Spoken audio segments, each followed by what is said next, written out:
My name is Charles de Grandpré, and it's October 4th, 1995. And we're here in Stratham, New Hampshire at the offices of William W. Treat. We're going to interview for the Legal History Project Bill Treat. Let me say a couple of words about Bill before we start. I guess it's very true that Bill can be described as a Renaissance man. A list of his careers is positively astounding. He was a lawyer in private practice in Maine and in New Hampshire. He was a municipal court judge in evening court, Rockingham County probate judge. He's been the author of several major legal treatises. He's been a businessman. He has an MBA from Harvard Business School. He's been a political leader. He served as Republican National Committeeman, and we'll hear about some of the people he met in that, political leaders that he met in that job. He's been a banker, formed a bank, Hampton National Bank, which later became Bank Meridian. A diplomat. Later in his life, he became a United Nations delegate and representative. He's a family man, father of 2 children. And I don't want to leave out that he's an accomplished horticulturalist. So you can see that Bill has a lot of interest. But I guess I'll start out first, Bill, by saying maybe we'd better start at the beginning and talk a little bit about your early years. You came from coastal Maine, I take it. That's right, Charlie. I grew up in a little town called Winterport, which is about 12 miles south of Bangor on the Penobscot River, and probably about 20 miles from Penobscot Bay in the Atlantic Ocean. My mother and father had always been longtime residents. In fact, my ancestors for several generations had lived in Winterport and the environs. And my father was a small-town merchant of varied abilities, accomplished an extraordinary lot in a small town, had to leave high school when he was in the 8th grade to support his parents.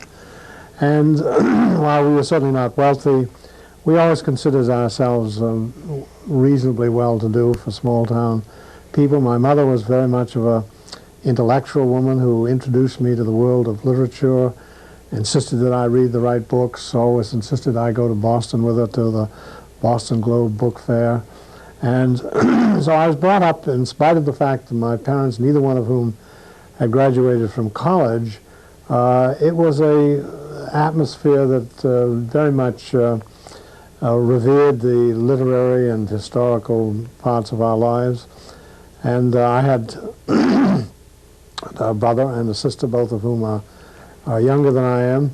My mother had a child before me, 4 years before me, who died at birth, and this was sort of a traumatic thing. I know I've heard about this from my mother, and so it was 4 years before she had another child, and that's when I was born. And as a result of that earlier experience, she had gone to Boston, to a hospital in Boston, to have me delivered.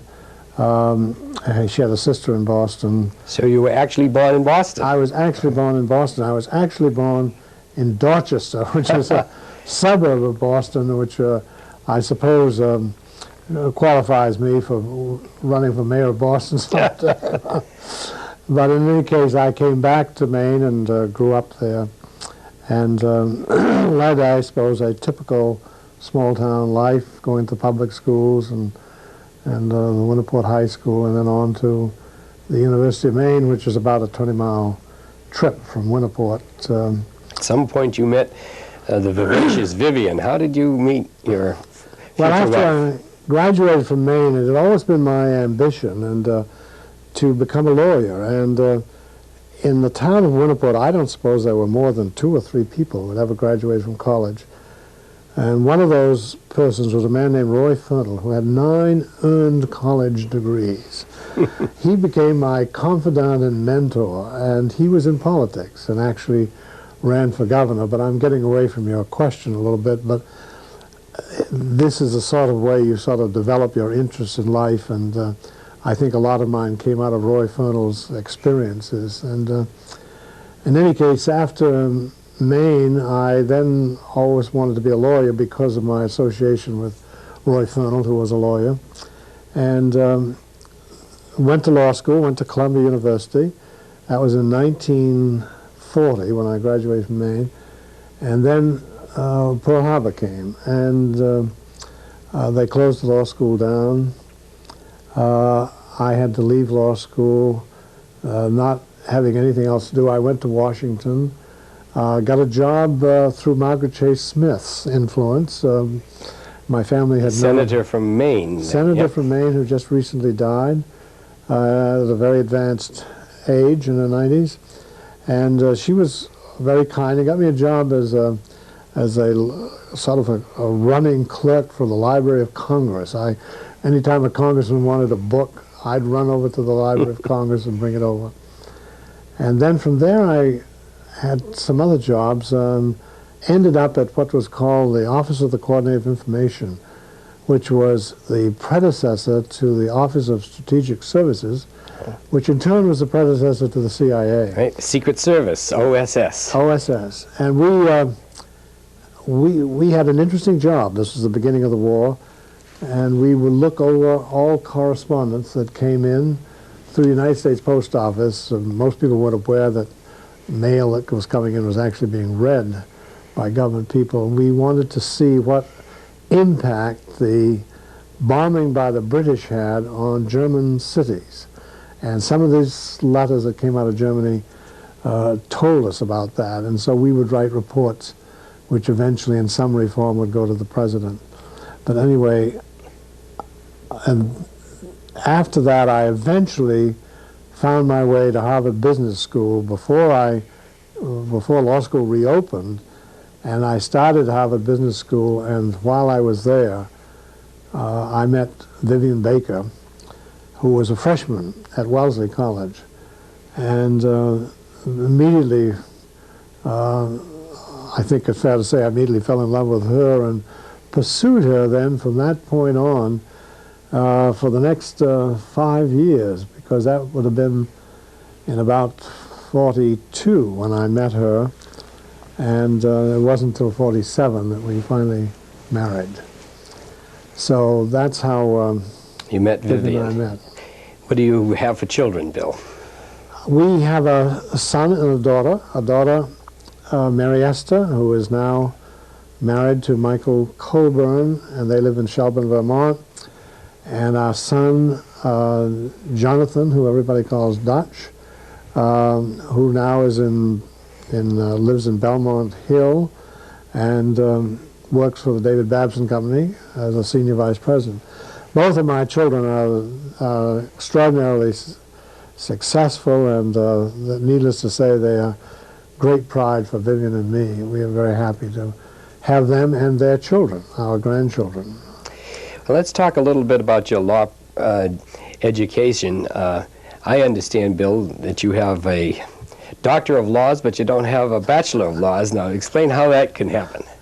Well, as I mentioned, I had started law school at the beginning of the war, and the law school had closed, and so I then found myself at Harvard Business School in a military training program. And then when I'd had an asthma attack, and I'd had to leave the military service, and so I entered the business school where I was at the time. I'd always been interested in business. And I eventually finished there and got my MBA, and actually spent a year there writing cases because they taught business by the case method. And so that's how I finished my business school. But in the process, I had not quite finished law school when there was an opportunity to take the bar exam in Maine. I was, of course, a resident of Maine at that time. And so I went up, even though I hadn't finished law school, and took the bar exam, and much to my amazement, passed the bar. At that point, it was time for me to resume my education at the business school. I resumed that, and I never went back to get my law degree. Yeah. So in later years, I was awarded an honorary LLD, so I'm in the position of having a Doctor of Laws, but not a Bachelor of Laws. Did you get your LLD from the University of Maine? University of Maine. Oh, that's wonderful. Well, you eventually took the Hampshire bar and became a New Hampshire lawyer, but I gather you practiced in Maine first a little bit before. I did. Vivian and I had moved to New Hampshire, and after I'd passed the Maine bar, I wanted to still continue to live in New Hampshire. Talked with a friend of mine who was a lawyer in Portland and said, is there a place where I can get some legal experience here in some law office? And he referred me to a fellow named Will Hayes. And I went to work in Will Hayes' office doing a whole variety of things, a kind of grudge work which you and I as lawyers know that you often get involved with in the very early days of your practice. Commuting, though, from Hampton. Commuting from Hampton. It's about an hour's drive from Hampton to Portland. And sometimes if I was working late, I would stay overnight in some rooming house in Portland. And then eventually, and I think in '49, I was admitted to the New Hampshire bar and opened an office. Did you have to take the bar exam in New Hampshire, or was there still admission on motion then? Still admission on motion at that time, thank God, and I certainly wouldn't want to take the bar exam today. Tell me a little bit about how you settled in Hampton. Well, we had, Vivian and I had looked around as to where we might live, and Vivian was from Providence and I was from Winterport, as I say, and Hampton, New Hampshire was about midway between the two families, and I think we very wisely decided, well, this would be a good place to live. It was an attractive community. It was not far from the seacoast and also not far from Boston, and so we settled in Hampton. We set up a little gift business sort of for the summer tourists and managed to eke out a living. And There, put your MBA to work, did it? I put my MBA to work, and I was able in a very entrepreneurial way to I think, develop a business, a successful business on a small scale and make a decent living. Now, I understand when you actually hung out your shingle, you started in an office in your home in Hampton, is that right? That is correct. Vivian and I rented a house on Mill Road in Hampton. I think we paid $100 a month in rent. It was a lovely little house, and so when I wanted to get started in law practice without any money, I just put a shingle out, a little sign out, this is the office of William W. Treat. Began developing some clients, ran for the school board, joined the Kiwanis Club. Not being a native, I suppose you felt you had to do some of this? I did. I was totally unknown. I was, after all, a Maine resident. I'd hardly ever been to New Hampshire before. And many of my contemporaries who I later became good friends with, people like Louis Wyman and Dick Upton and so, were sort of born into their law practices. Their fathers been lawyers and developed firms, but I chose to start from scratch, and this meant that you had to develop the confidence of the community, and so I joined various organizations, became quite an active person in the community, and gradually began to develop clients and build up a fairly decent law practice. That was about 1949? That was about 1949. Now, before you were appointed a municipal court judge, I just want to go back over some of the time, what it was like practicing. There was a whole host of people coming into the law from the GI Bill. I'm thinking of Fred Hall, who became a Republican National Committeeman like yourself. How big was the practice then, and did you get around the state and meet a lot of people? You're thinking of Dick Cooper. Dick Cooper, that's right. From Augusta. Yes, you know, but one of those things that you don't plan that just sort of happens at a Kiwanis meeting. Once this would have been in probably '53, Lane Dronell, who was president of the New Hampshire State Senate, came as our speaker, and I met him, and we developed a sort of a friendship at that time, and he then announced, it was already rumored he was probably going to run for governor, that he was going to run for governor, and he called me and said, I'd like to have you work on my campaign. And I went up to meet him in Lebanon, and as a result of that, he asked me if I would be his state chairman, which I did without any compensation. That was your first touch with politics, That was it? my first touch with politics of any consequence. You've spent a career at the Republican Party. Did you grow up Republican, sort of, in Winterport? I grew up in this little town of Winterport in Maine, and I suppose that, 80% of the people in town were probably Republican. And Maine in those days, you remember Roosevelt's expressions, Maine goes, so goes Vermont. We were the bastion of the Republican Party. And so it was only natural that I would be a Republican. Now, what was in those early years, 49, 50, 51? You didn't have a library. You had courtrooms that you went to. You did a little bit of everything, is that right? You did just about everything that anybody asked you to do. And sometime at the very first year I practiced, I was hardly more than a glorified bill collector, I think, and a lot of the small businesses would ask me to bring suits for them. And then you take on some small criminal work, you do some divorces, and eventually you get into corporations largely, small businesses in town, and then you begin to get into the probate field and so on and develop. But I started out, of course, with zero library, so I had to start buying books and find myself an office, which I rented downtown in Hampton eventually. And one of the things that I think I missed the most, which is very difficult being all alone, was in those days there were no books of procedure, no form books. You had to develop, even writing a simple deed or a will, you had to find some forms to do this from. And since there was nobody in the office to talk with, you just sort of were on your own. So it was very, very difficult, I think, starting out, although I didn't look upon it that time as terribly difficult. It was a learning experience, and I've always liked being on a learning curve. Did you have any mentors or lawyers that you looked up to in your early years? Well, there was, when I opened my office in Hampton, there was no other law office in Hampton. Today, I suppose there are 15 or 20 lawyers. There was no other law? That's amazing to me. It is amazing. And John Perkins, who was a good friend of mine, lived in Hampton, but his office was in Exeter. And he was a municipal judge in Hampton. He was a Republican, and so we had a lot in common. He was chairman of the local Republican committee. But my work was largely of that beginning lawyer's work, and John I would counsel with, and a lot of other lawyers that were always generous with their advice and help. Did you get into the courtroom at all?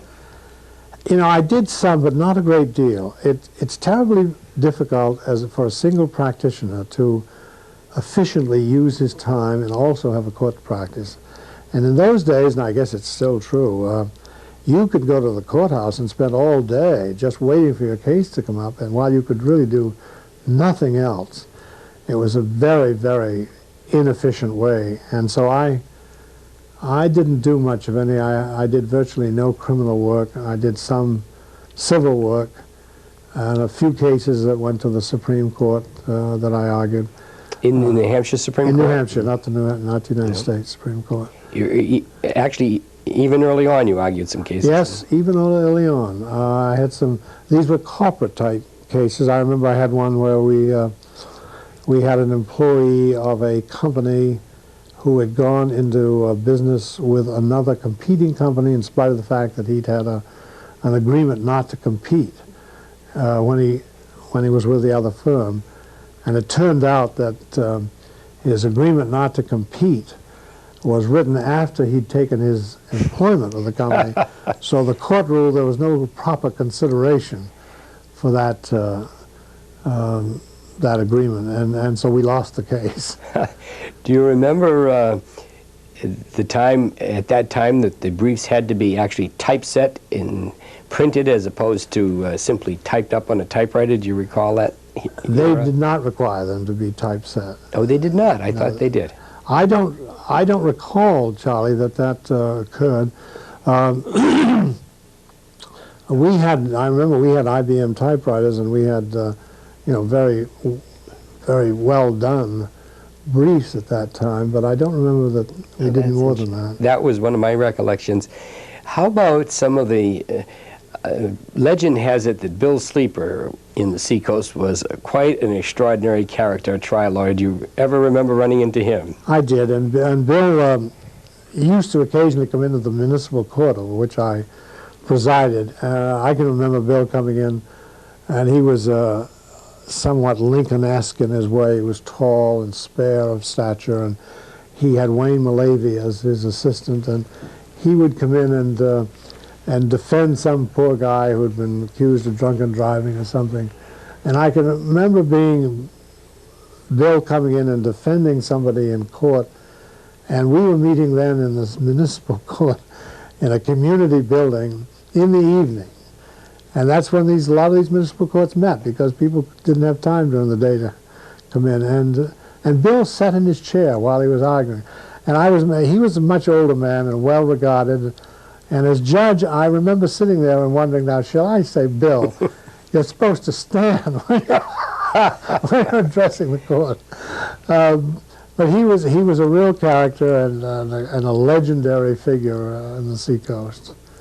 Now, part of a small town practice often involves municipal law. Did you do a lot of municipal law work in those days? I did. Having been a member of the school board and meeting a lot of the people in town government, I was a town council for the town of Northampton, the town council for the town of Seabrook, and occasionally did work for the town of Hampton, although John Perkins was primarily their lawyer. And I enjoyed that because it was a nice mixture of government and the law. Quite a few evening meetings for municipal law work, though, I would imagine. A lot of evening meetings. I'm going to turn now, if I can, Bill, a little bit to your appointment as a municipal court judge. I think that was in 1952. How did you get that appointment, and who appointed you? Well, in those days, Charlie, and this is something I had something to do with later, there were, I think, over 50 municipal courts in the state of New Hampshire. And out of those 50 judges, there were probably at least half who were not lawyers. I remember that. You remember that? Yes, I do. And there was a lay judge, so-called, in the town of Seabrook, the next town down, and he died rather suddenly, and there was a vacancy in the court. Sherman Adams was governor, and I had met Sherman Adams and expressed an interest that maybe I'd like that because it would be another opportunity to get acquainted and establish myself in the area. And so Sherman appointed me as the municipal court judge. And of course, that was a part-time position. That was very much of a part-time You could position. develop your practice at the same time. Yes. Tell us a little bit about the Seacoast Municipal Court, Seabrook. I certainly appeared in municipal courts over my lifetime, but never in the Seabrook Court. What was it like, and when did it meet? Well, when I first was appointed judge, they'd had a long practice of meeting in the local community building on Saturday evening. Saturday evening? Saturday evening. I've never heard of a municipal court that met on Saturdays. Thought that in some ways this was a major social function in the town of Seabrook, was to spend your evenings going to court in Seabrook. Watching, you mean as observers? As an observer. Seabrook is an interesting community because the level of income there was somewhat lower than in other parts, and there was the town was a bit inbred in many ways, but the lovely people, honest people. The people I met were the kinds that you could depend on, and when they gave you a word, it was a good word. But we met in the town hall, and then I quickly changed that, and not to meet on Saturday evening, but to meet on Monday evenings, which was left my weekend somewhat open, which is something I very much treasured. And I can tell you I hadn't been a judge for very long. This was an eye-opener to me, and I was at home with Vivian about 10 o'clock at night, and the police station called and said, "We'd like to have you come right down to the police station. We have 52 people here who've just been picked up." 52? 52. And that must have been more than a month or two of criminal defendants in Seabrook. Well, there'd obviously been some investigating work done beforehand, because the sheriff's department had discovered that in Seabrook They were running cockfights in a barn. Now, I had never had a cockfight case. In fact, I was not even aware that cockfights were illegal. And, and they said, well, you've got to come down here and set the bail for these people. What had happened was that the sheriff's department, having found out about these cockfights, then hired 2 school buses. And they went down and they surrounded this barn. And they brought the people out, 52 of them, one by one, and put them in school buses, took them to the police station, and I had set the bail. And I remember the trial. The Boston Globe sent a reporter on trying 52 people, all for the same charge. I think I gave the accomplices there a fine of $25, and 2 or 3 leaders, I think, got the fine of $35. Was it one trial for all of the participants? One trial for all participants. Now, in those days, did you have a clerk to help you do your duties? Did you wear a robe, or what was it like? We wore a robe, although my predecessor had not, but I thought for the dignity of the occasion that a robe would be advisable. Although the first few months, I did not wear a robe. In fact, I recall during that cockfight session, I was not wearing a robe because I remember that the Globe reporter commented on my dress that I had a collegiate tie on or whatever it was. So I did not have a robe on at that time. But then, as time went on, the municipal courts more and more came to wear robes, which is a very good thing. And so I did that. And incidentally, as an outgrowth of my municipal court experience, I became president of something called the Municipal Judges Association. And I embarked upon a program soon after that of trying to change the municipal courts into district courts. And which eventually reached fruition. I think happened. under Governor King, in fact. That's right. And I have a book on my desk, 60-odd pages, which we did, recommending that local justice, as it was called, local justice in the Granite State be changed so that, and we did, the only way you could do it politically was to grandfather in all of the existing judges, but as they died or retired, the court either went out of existence or became a district court. I think there's still 1 or 2 left. Bob Yes. Taft in Greenville, in New Hampshire. He was a young man. Yes, it was a grandfathered position. Yeah. When I started, the municipal courts were known as police courts, and I guess this is particularly true of Seabrook because of the location originally. Yes, we, the court moved into a building which was a police station, in effect, and they built onto it a room probably not much larger than this office in which we were sitting, where we held our evening courts. And I had a clerk who'd been in the Navy, and he was very precise, and it became, I think, a pretty good institution in Seabrook. Now, you were a part-time judge at that time. Did you practice in the superior courts as well? You couldn't probably practice in the municipal courts. No, you couldn't practice in the municipal courts, although I'm not so sure that that rule was always observed. They were much looser then in their constraints on practice.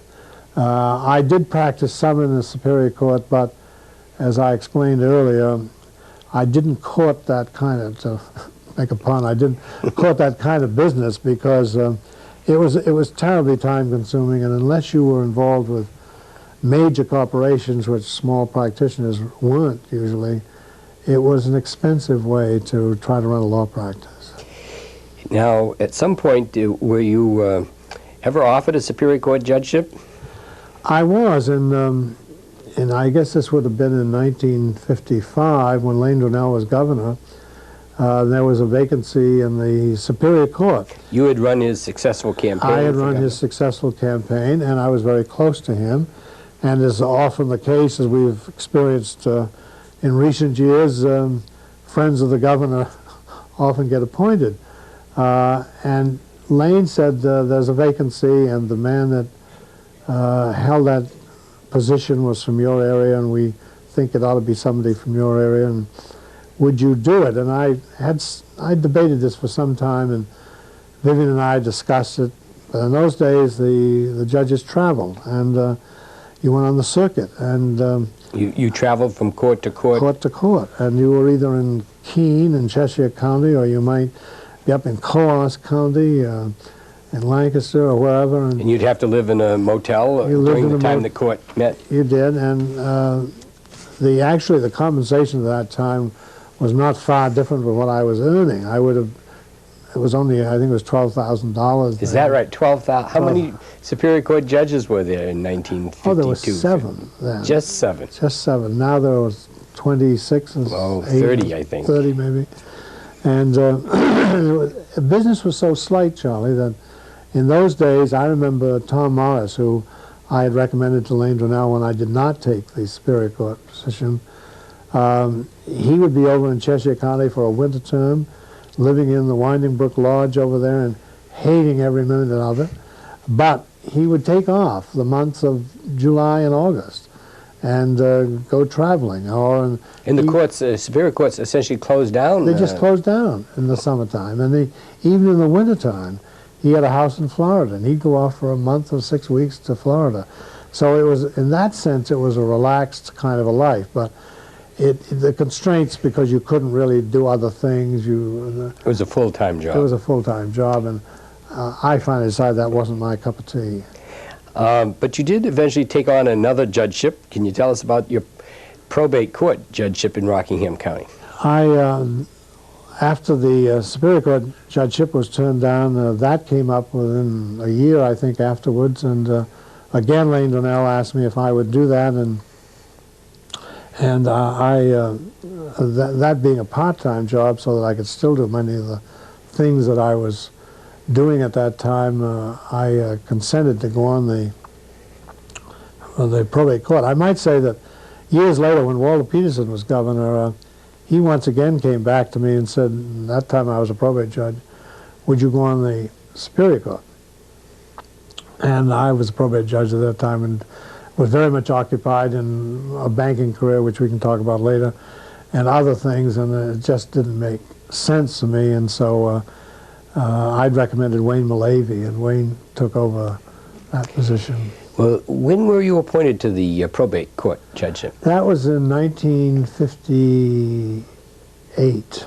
And how many years did you serve there? I served 25 years until 1963, when I resigned. And I resigned, incidentally, earlier from the Seabrook Court, and then that court was extinguished under the new law, which had taken place and taken effect, and now all Seabrook cases are heard in the Hampton District Court. Well, tell us a little bit, Bill, about the procedure and how the judges interacted in the probate court, and what it was like to be a probate court judge there. I remember being told once by a probate judge that when he came into office, the prior probate judge took all of his papers, his books, and everything, and he walked into an empty room practically. There was no state support for volumes and stuff. Each of the 10 probate courts were operated, Charlie, when I went on that bench, as separate kingdoms. You never reported to anybody, which had its advantages and disadvantages. It was wonderful not to have to report to somebody else, but you ran it just your way. In fact, when I became the probate judge, believe it or not, most of the probate judges had not met their colleagues on the probate bench. That's hard for me to believe. Had not met.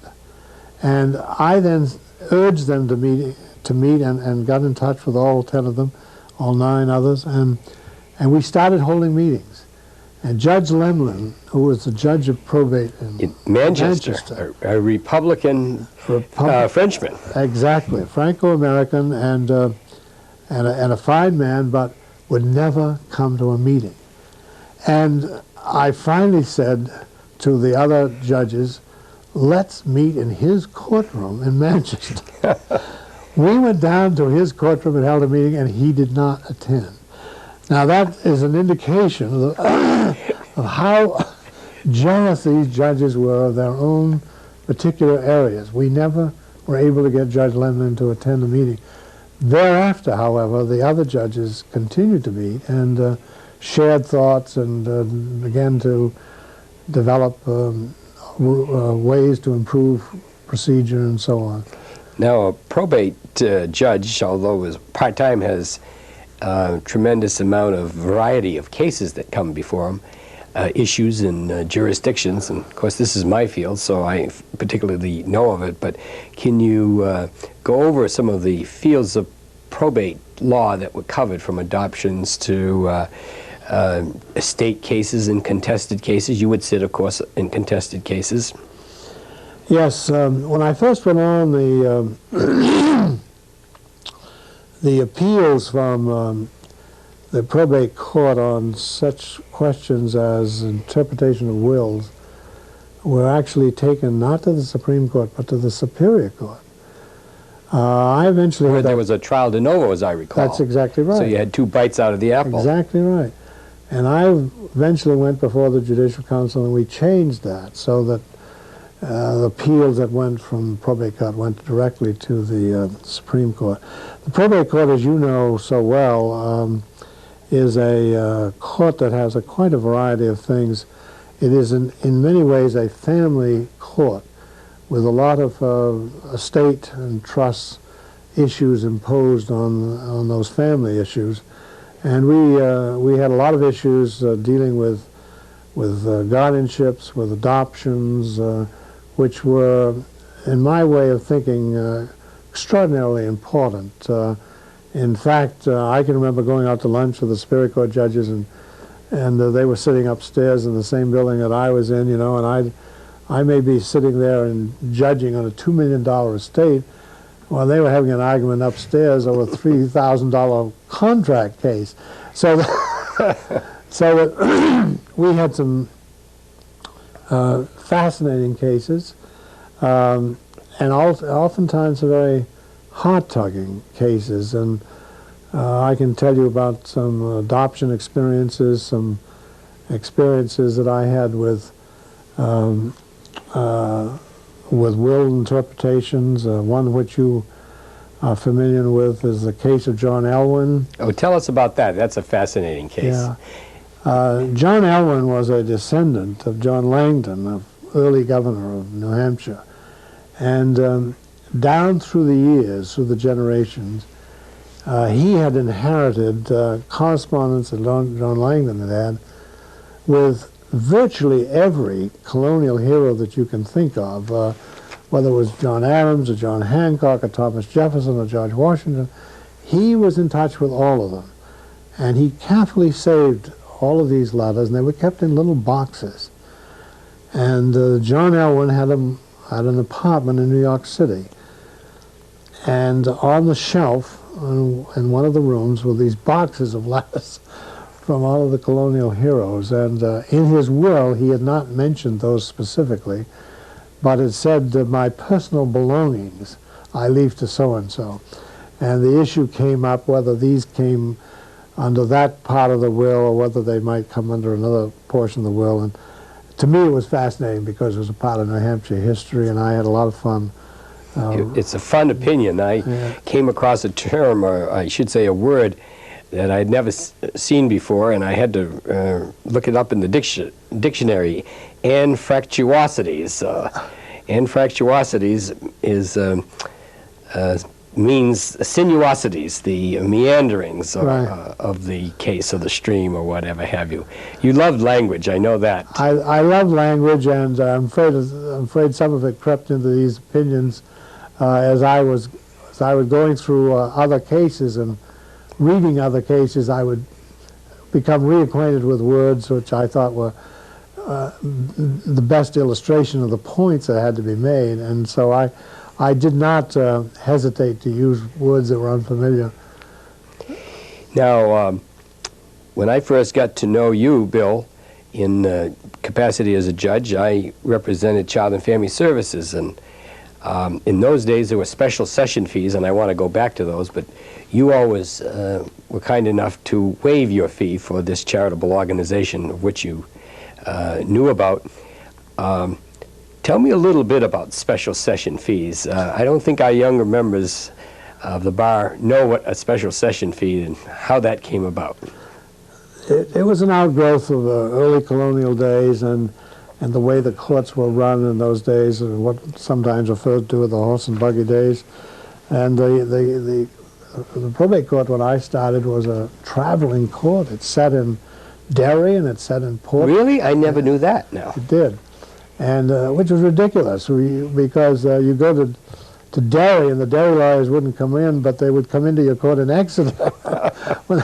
So we eventually changed that, and everything was consolidated in Exeter. But it was felt in the early days to be a convenience to the lawyers if they could come in the court any time, not even though probate court met on stated statutory days. They would like to come in the court maybe on a Saturday. It's a practice that I loved, and I regret the loss of it. Well, I can tell you one interesting experience that just comes to my mind that would not have happened in most courts anywhere. As you know, Charlie, Vivian and I have a house on the shores of Lake Winnipesaukee, and we have a dock there. And one of my great friends, a good lawyer in Derry, New Hampshire, by the name of George Grinnell. Oh, I knew George. And George had an extensive probate practice. And one day, he called my office, my law office, and said, I want to see the judge. I have a will to prove or a count to allow. And my secretary was trying to protect my leisure time up in Wolfboro in a summer place, said, well, he's not in. And George Grinnell said, well, where is he? And she says, I don't know where he is. She knew very well. George said, well, I know where he is. George had a seaplane. Oh, he flew planes all his life. He had a seaplane. I was sitting there comfortably enjoying myself in Wolfboro, and a seaplane landed at my dock. Out stepped George Grinnell and said, George, I want to hold court on this dock. And you proved the will there. I proved the will right there on my dock in Wolfboro. Now, that doesn't happen in many courts in the country. It certainly doesn't. George himself was a character. He must have crashed his plane and survived each time at least 3 times. He did. And he would come in limping into court after some of these crashes. Eddie Bureau once told me the story of going up to Concord to the midwinter meeting of the Bar Association with George in his plane, where George landed on the Merrimack River ice, flying under some power lines where Eddie thought his number was up. He thought he'd bought the farm. Frank Kennison used to tell about being at a meeting in Portland, Maine, of the Maine Bar Association, where George had gone there with him. And after the meeting in Portland, George said, how are you getting back, Frank? And Frank said, well, I don't know. He said, well, I have a plane right here. And Frank said, no, thanks. I think I'll take the bus. Probably a wise choice. Now, in your role as a probate judge, you took a particular interest, I know, Bill, in the family law and the adoption area. And I know you instituted a practice, a celebration that the present probate judges continue. Can you tell us about that, the Christmas tradition? One of the more rewarding parts of being a probate judge was that all adoptions came before your court, and the way that they were handled was they would come in for a preliminary hearing, and if you were satisfied that the adopting parents were acceptable, and you always had a social worker virtually always with them to say that they'd investigated the parents and found to be acceptable, then you would give a preliminary approval for the child. I've adopted 2 children, and I went through that procedure, in fact. And normally this would be for about 6 months, and then they would come in for the final approval. Which was sort of automatic if there were no negative reports about you. And that very rarely happened. So that many times parents would come to me and say, look, my adoption is supposed to be finalized in January or February. I would really like it, Judge, if I could call these children my own children on Christmas Day. And I would say, well, sure, there's nothing here that prevents that. And this happened frequently enough so that I said, all of these January and February adoptions that are coming up for final disposition, I will accelerate. And we'll hold them a week or 2 weeks before Christmas Day. As a result of that, the courtroom would be filled. 30 or 40 parents, children crying and yelling. We'd usually put a poinsettia up on the court bench and make a real Christmas festival out of it. And it's a practice, I'm happy to say, that Judge Ma, who's succeeded me, has continued, because it was a very popular thing. Earlier, Bill, you spoke about the Judicial Council. I know you served many years on that body. Can you explain about your role and a little bit about the body, what the Judicial Council is and does? The Judicial Council was created, I think, sometime in the late 30s or 40s by Robert Upton, who was quite a scholar of the law, and thought that a Judicial Council, which was in existence in other states, would be helpful in bringing about a higher level of consideration of issues before the legislature that were important to the bar in general. And so the Judicial Council was organized, and there were certain people that sat on it by virtue of their office. The Chief Justice of the Supreme Court, the Chief Justice of the Superior Court, and the Attorney General were always on it, as well as other lawyers who were generally quite active and prominent in their fields. Anyway, Walter Peterson, when he was governor, asked me if I would go on the council, and I did. I served for 10 years, 6 of which were as chairman, and we initiated a number of reforms in the whole judicial system, which I think there are far too many to mention, but you mentioned one, converting the district courts into municipal courts into a district court system. That's right. That occurred during my term on the Judicial Council. We had one of your law partners, Jack Middleton, served with me on the council and was a very valuable member. We were active in adopting many of the uniform laws, which, as you know, that were sponsored nationally, and commercial code and so on. At some point, Bill, you took your creative ideas to the national scene, and I want to talk first about an area, of course, that I'm familiar with, the National College of Probate Judges. As a fellow of the American College of Trust and Estate Council, I know how closely that group works with the National College. You're a founder of that group, aren't you? I am. I mentioned to you earlier that there was very little contact within the state among probate judges. There was also virtually no contact among judges from other states. And at about that time when they developed in Reno, Nevada, a National College of Judges where for trial judges, Superior Court judges, were sent by their states to get themselves educated in current practices and exchange ideas. I thought that would be good for the probate court. However, there was no funding for that. And in those days, Congress, because of the crime scares, that they'd appropriated vast sums of money for courts dealing with criminal issues. So you could get, the sheriffs were buying all sorts of limousines to ride around in with money that came out of Washington. But there was nothing for the probate courts because we didn't do criminal work. And so I then wrote to judges in all of the New England states and said, let's get together. Well, I didn't get an awful lot of response. Then I went to the American Judicature Society and said, would you help me in getting this project started? And they said, well, it's very interesting, but we just don't have enough money to do it. I went to the ABA, American Bar Association, and finally, they used to have in those days something called the New England Bar Association out of Boston. And they were helpful enough to send out letters, get names for judges, and we held a meeting. And in Cambridge at Harvard Law School, this would have been, I think, in early 60s, and I invited,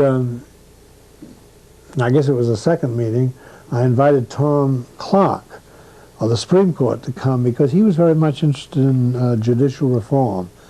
And he came to our meeting and gave a lot of impetus to what we were doing. As a result of all of that, to make a long story short, the National College of Probate Judges were formed. We now are headquartered in Williamsburg, Virginia, along with other national judicial organizations, and we hold 2 meetings a year. I'm about to go to our next meeting, which will be in Tucson, Arizona.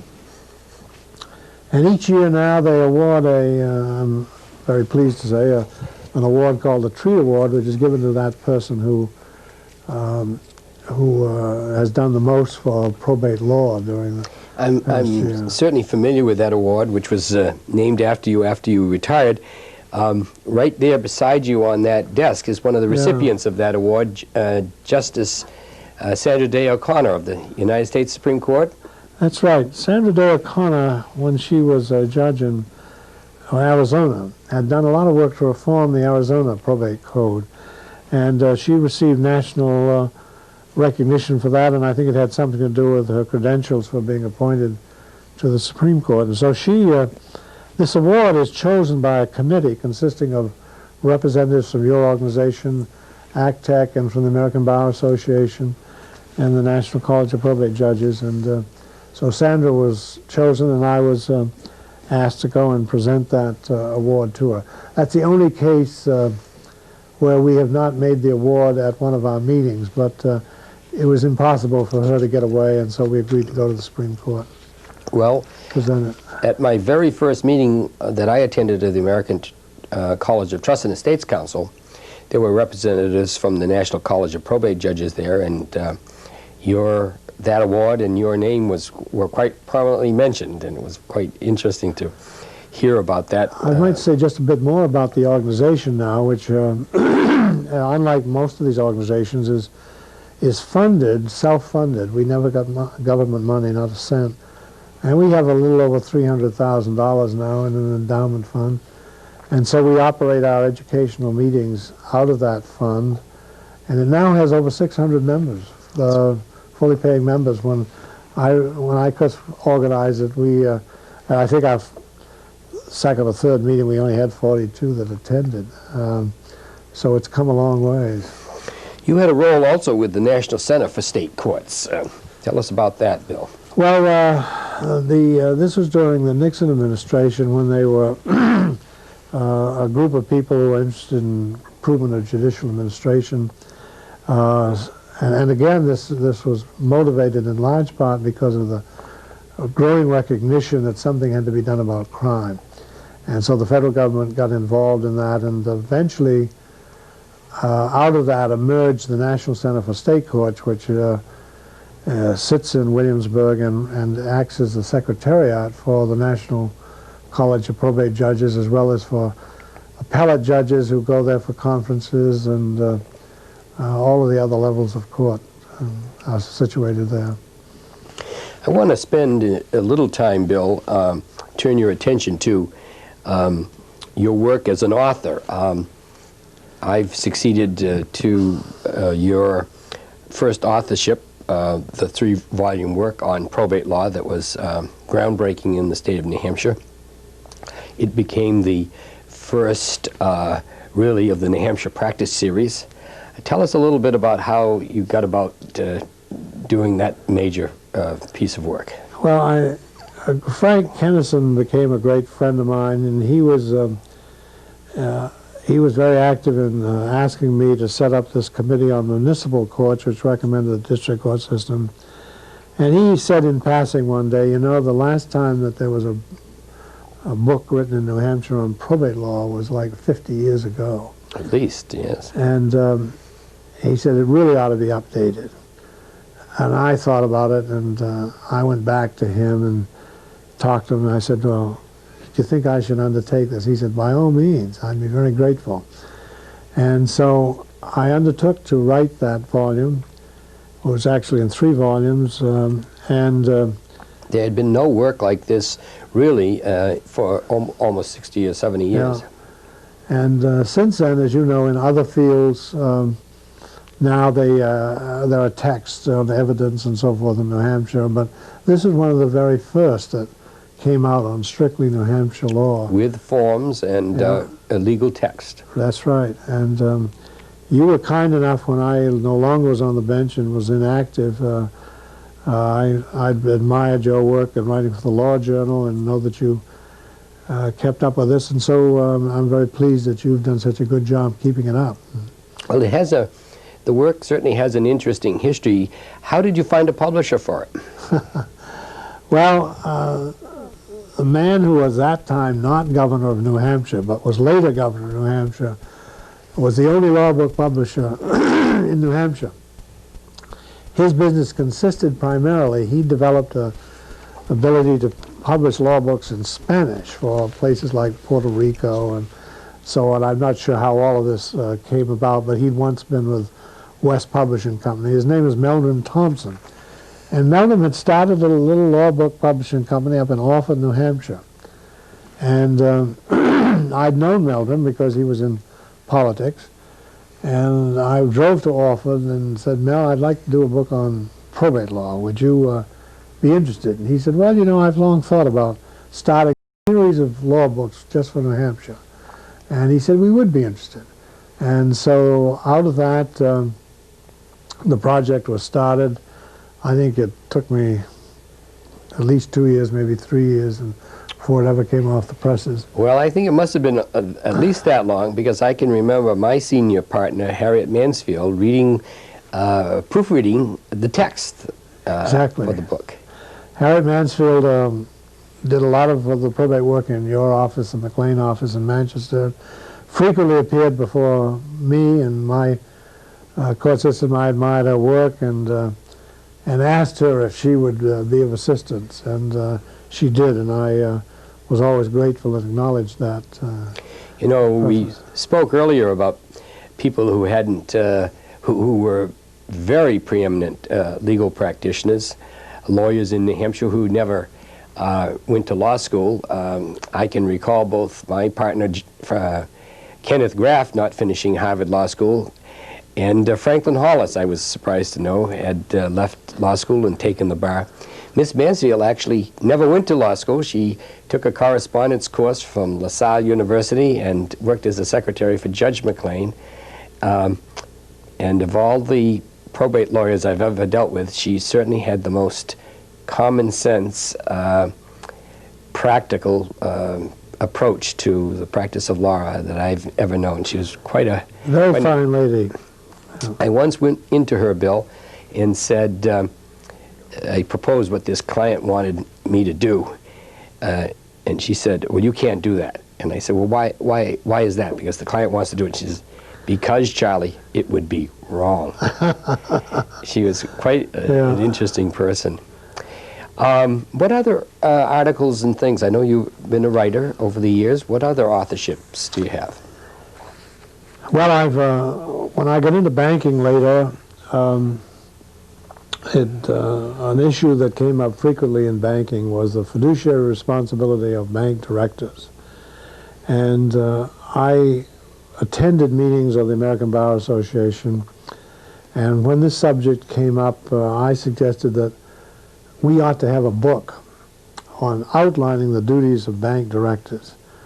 And as you would expect, they said, well, why don't you do it?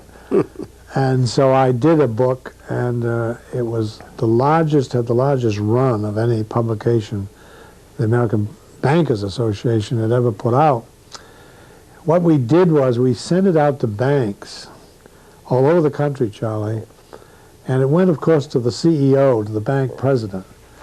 We found later that the bank presidents really weren't interested in having the directors know that much. And we found that while the bank presidents had seen the book, many of the directors never got their copies. I can believe that.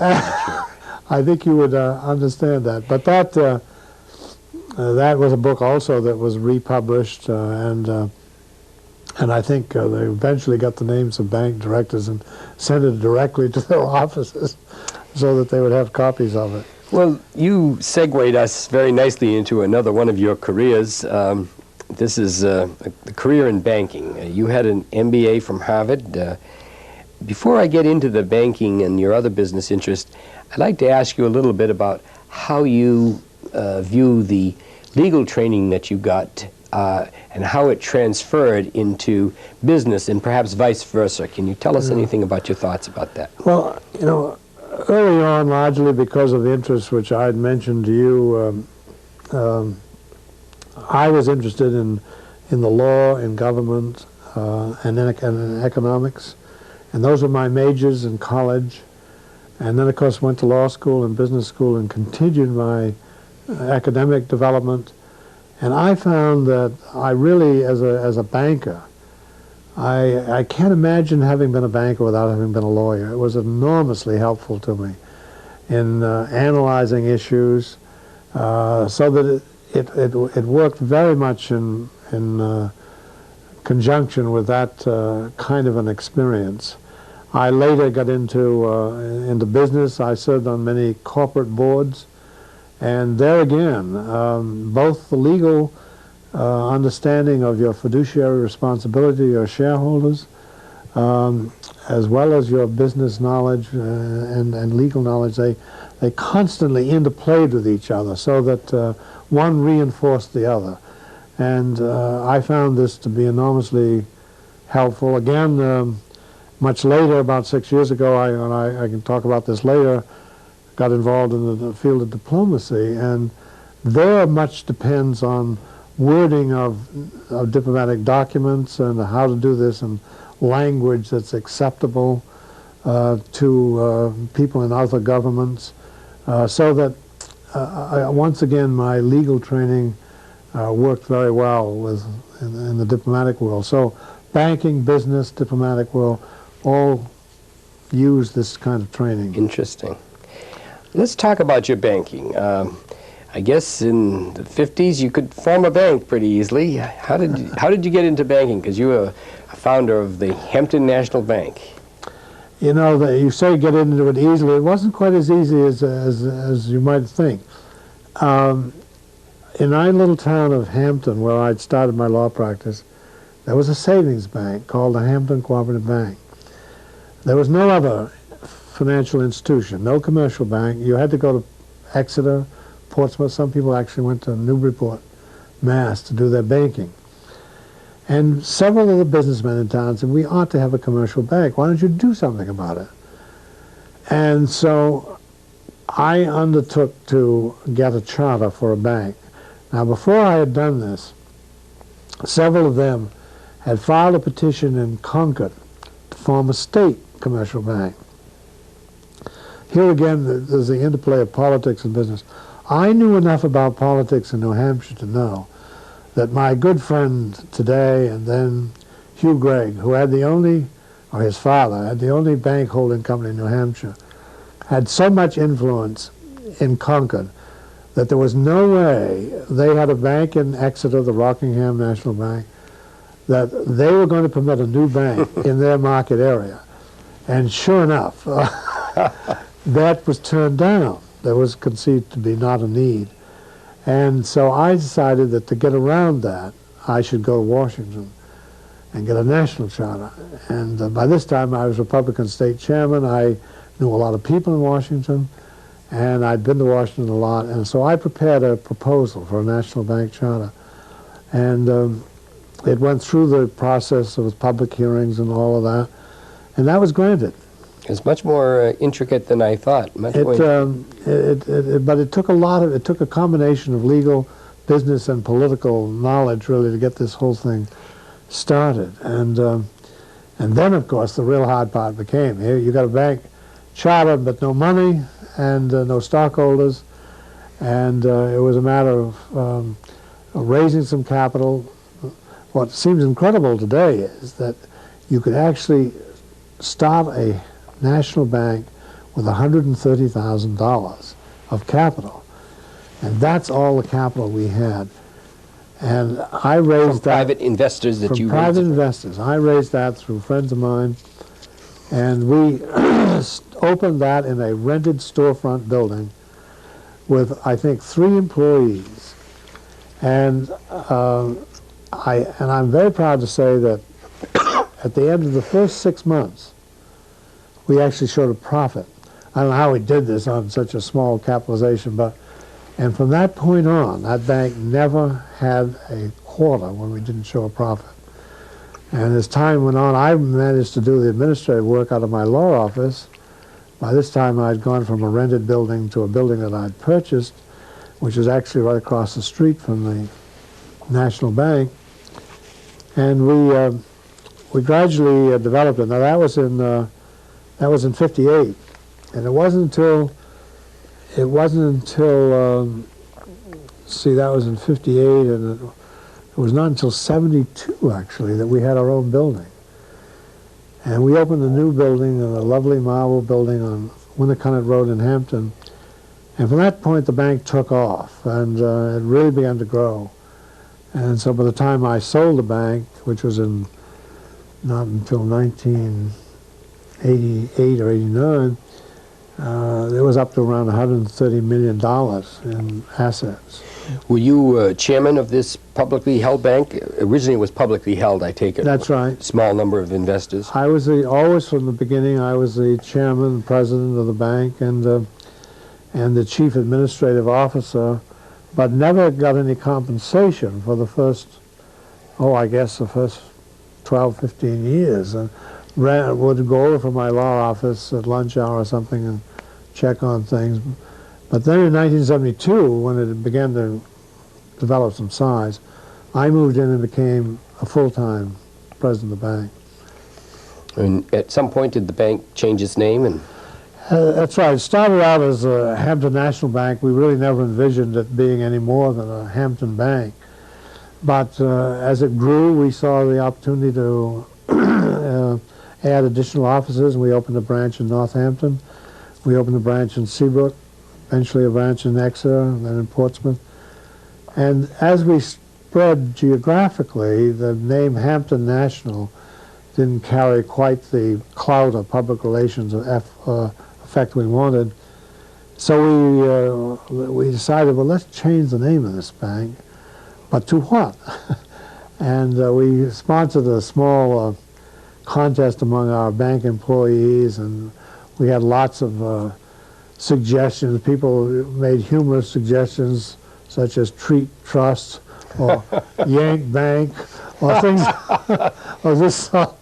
And we went to a psychologist, an industrial psychologist at the University of New Hampshire, and took all of these names and began to gradually cross out names. And finally, the Bank Meridian hit us as a name that sounded good. It wasn't in use anywhere else in New England. And so I registered it in Washington, and we changed the name to Bank Meridian.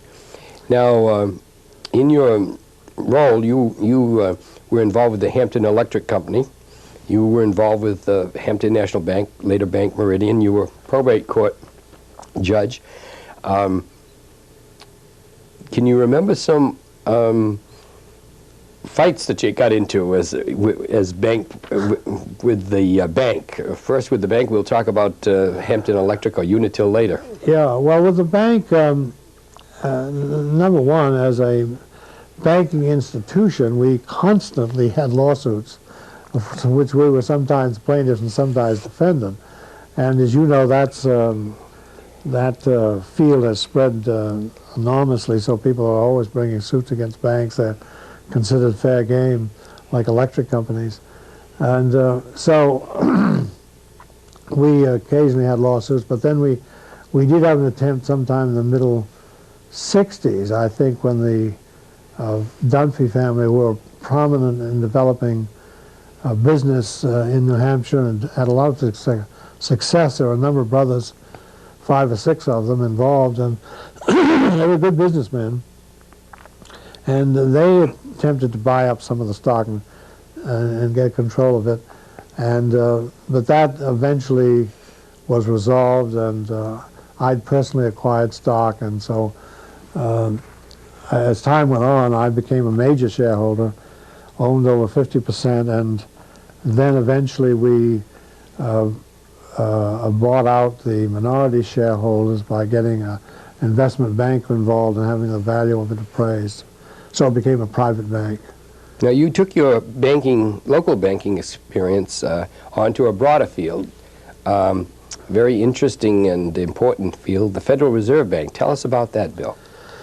The Federal Reserve Bank in Boston, which covers the New England district, has directors, 11 to 12, and they choose out of those people who are prominent either in business or in the academic world or in banking as their directors. You're elected for a 3-year term. It's a rotating directorship, and so I was called to. It's rotated geographically, and when they got to New Hampshire one year, they asked me if I would represent the New Hampshire banks, and so I served, and they were interesting people. Martina Horner, who was president of Radcliffe College, was a director, sat beside me. We had people on like Bill Edgerly, who was president of the State Street Bank in Boston, very prominent business people and academic people. Fascinating experience because it was a window on the economic world of New England. Were you able to put your legal experience, your legal education to work here too?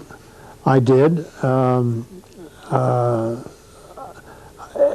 The legal experience became quite essential because and you're dealing with regulators all the time, and you have to know what your rights are and just how far the regulators can go. And I frequently had to go to Washington, and the Federal Reserve Bank Board of Boston frequently had meetings in Washington with the National Board of Governors. So it was a wonderful opportunity to become acquainted with the leading bankers and economists throughout the country. What does the Federal Reserve Bank in Boston actually do? Is it set monetary policy for the region? The president of the bank goes to Washington and sits in on meetings of the Board of Governors, and they have they have a group within the National Federal Reserve Bank which sets monetary policy, and they pick 2 or 3 bank presidents of Federal Reserve districts to sit on that committee. And our president, Frank Morris, at that time sat on the committee, and he actually sat and made policy on terms of bank rates and that sort of thing.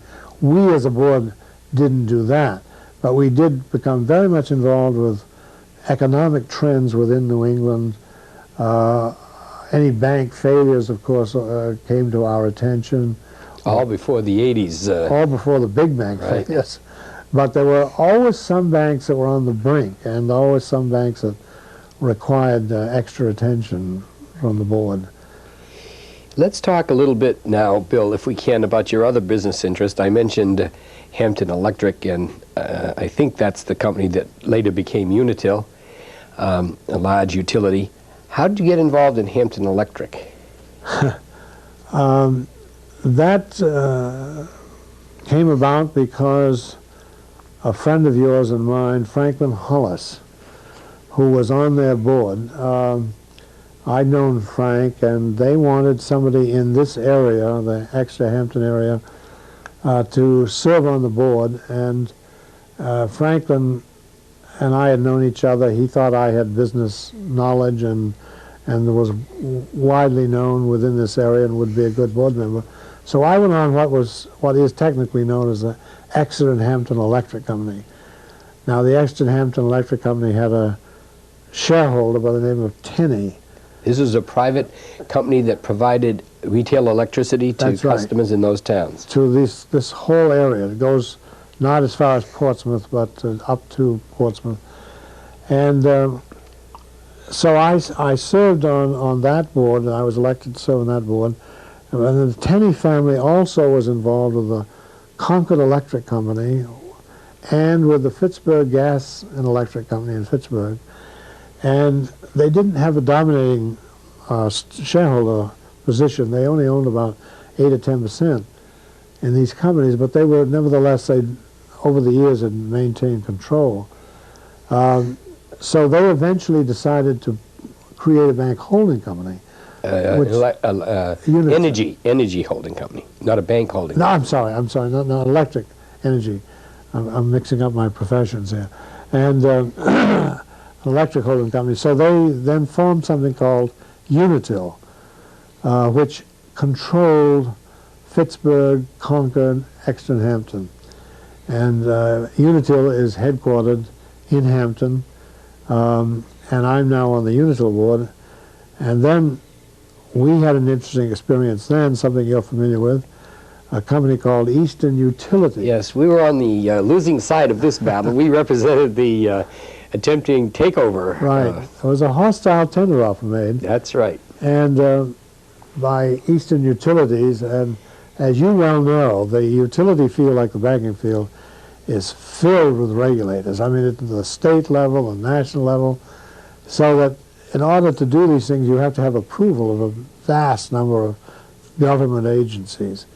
And when this came up, they'd made a tender offer for so much to the shareholders. My recollection is it was like $38 a share. We hired investment bankers in New York to appraise it, and I was chairman of the committee that was fending off this hostile tender offer. And we determined through our investment bankers that the stock was worth not $38, but more like $46. Of course, you can get any opinion you want to pay for there. Well, Charlie, that's probably a very honest and accurate statement, but some people would think a bit cynical. But nevertheless, your investment banker is hired not to help out your opponents, but to help you out, and so he generally complies. Well, it worked because you fought off successfully. We fought that off successfully.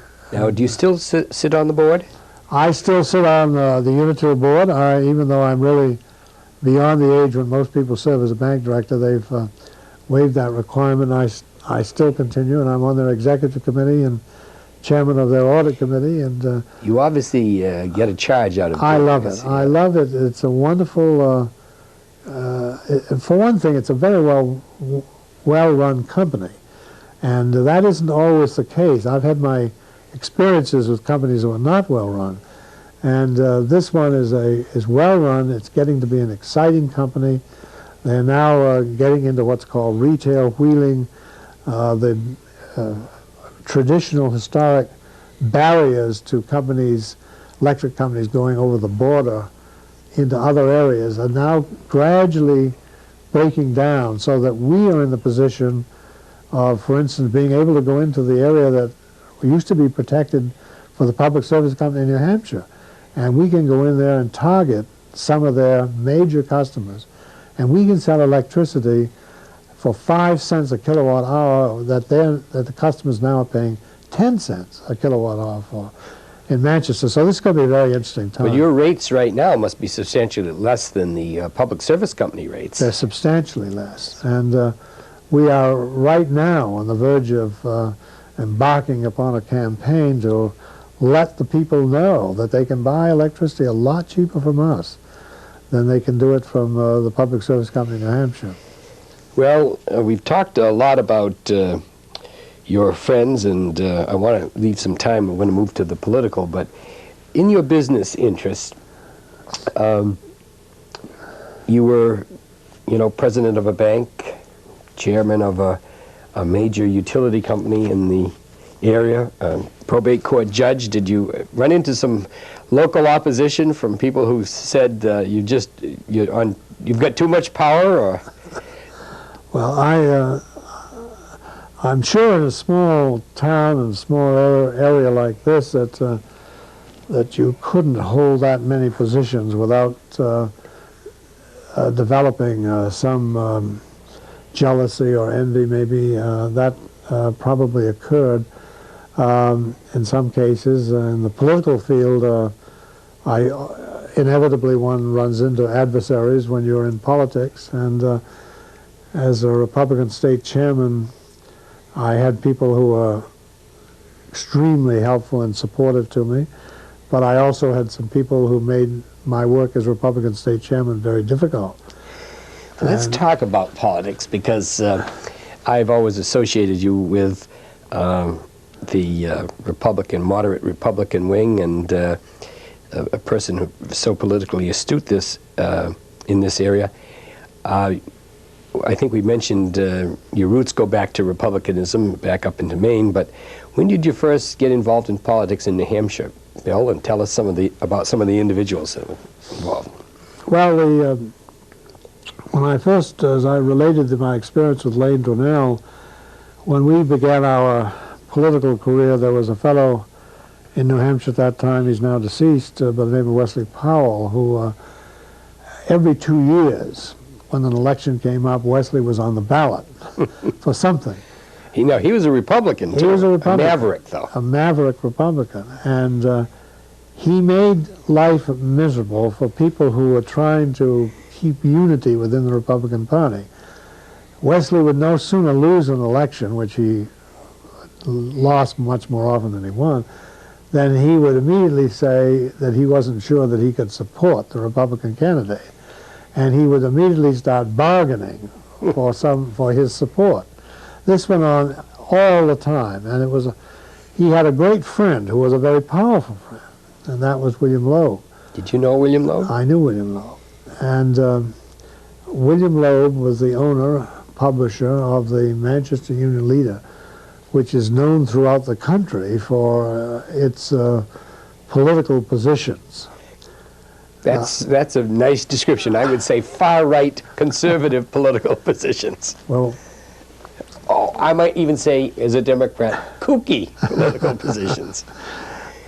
you knew William Loeb, and I knew William Loeb, and he was a force within New Hampshire to be reckoned with, because he set the agenda.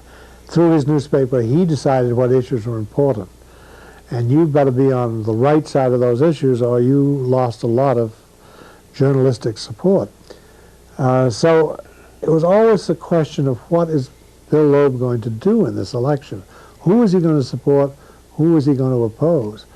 He had some interesting experiences, such as the time when he became a national figure by photographing Ed Muskie standing in front of his building, breaking down in tears because of remarks that had been made about Ed Muskie's wife. And this, in effect, was the end of Ed Muskie's campaign for the presidency. Absolutely. And would it be fair to say that Loeb didn't necessarily have the power to elect his candidate, but he set the issues, so he set the tone and pace of discussion? He did, and he really had almost a veto power of a candidate. That is, he could be very effective on a negative basis by publicizing weaknesses or alleged weaknesses of candidates. And so that in combination between, he was a great friend and supporter of Wesley Powell, and Wesley was on the far right, and so very sympathetic to Bill Loeb. The two of them were very disruptive of Republican unity, and only as a result of that combination of forces were some Democrats elected to office in New Hampshire. So it posed a special problem for me as a Republican chairman, Wesley, when my appointment came up for judge of probate, Wesley tried every way he could to have that vetoed by the executive council, but he was not successful. But Wesley had a lot of talent, and it's one of those things you learn in politics, that there are people that don't agree with you, and they may be good people, they may be able to do a lot of good things. And I hold no animosity to Wesley, but he certainly made life miserable for me for a long time. Well, you became Republican National Committeeman from New Hampshire what year, Bill? I was elected Republican National Committeeman in 1960. Well, you served in that position many years, and I know have gotten to know most of the Republican presidents and vice presidents.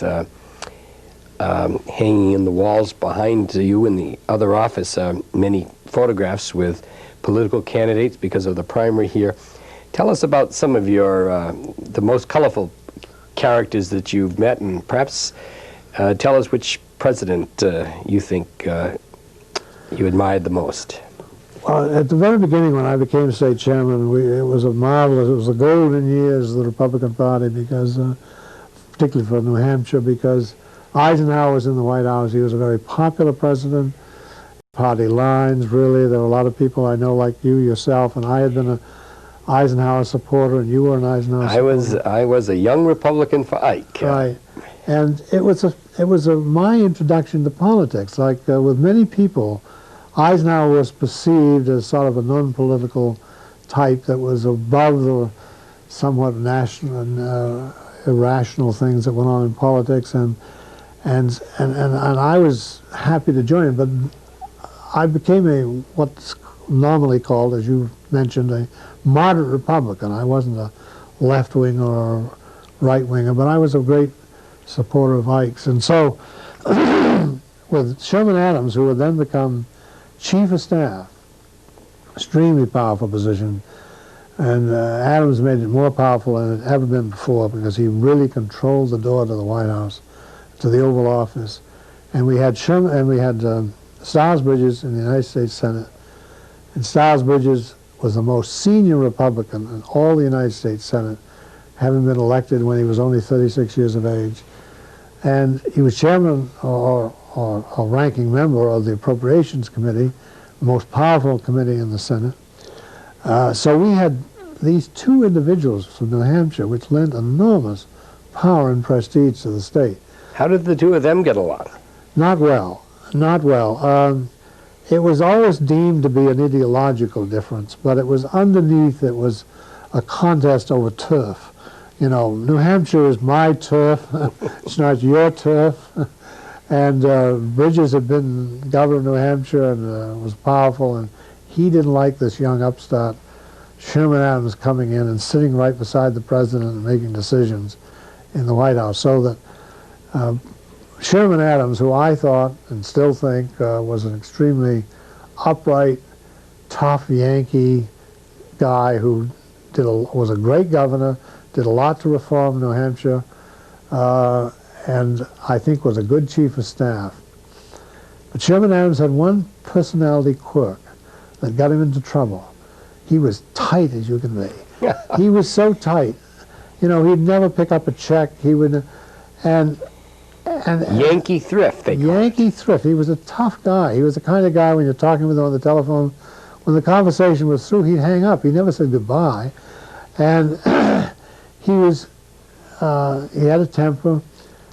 But in his political life, a man by the name of Goldfein, who had a textile business up in Lebanon, New Hampshire, had done favors for Sherm. He'd paid a hotel bill for him.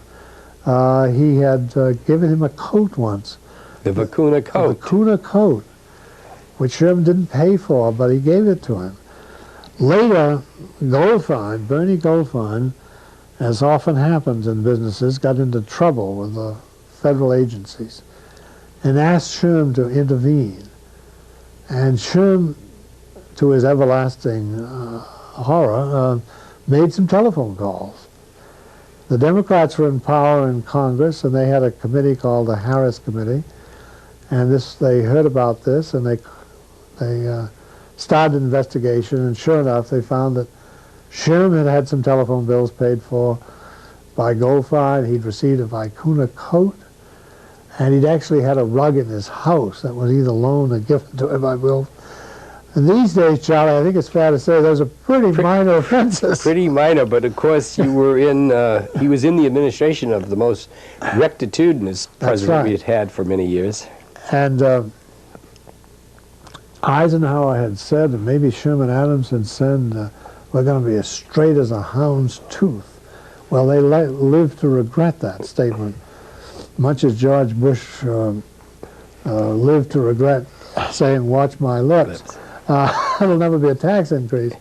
So when you say things like that, they sometimes come back to haunt you. And I was state chairman at the time, and I remember being in Washington just to illustrate the differences between Adams and Bridges. And I was at a meeting of state chairmen, and when I came out, the corridor was filled with reporters and television people. The only person they wanted to talk to was a New Hampshire state chairman.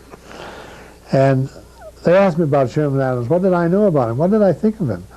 And I said, he's a fine man. He's got a lot of integrity. He's been a great chief of staff. He was a wonderful governor. I know him personally. I have a high regard for him, and I think he's perhaps the most eminent citizen in New Hampshire. Well, shortly after that, I got a call from Senator Bridges. Who? Senator Bridges? Senator Bridges. And Senator Bridges had this clipping. He said, you're quoted as saying that Sherm Adams is the most eminent man. I said, well, I'm sorry, Senator. I know there are other eminent men. Oh, that's a wonderful story. I'll tell you one story that's never been published about Adams and Eisenhower. Doesn't reflect credit on our hero, Eisenhower. Eisenhower was a type of man that learned in the military to never take blame if he could avoid it. When Adams was in all this trouble, Eisenhower said to Dick Nixon, Dick, he said, I think Sherm ought to go. He ought to resign.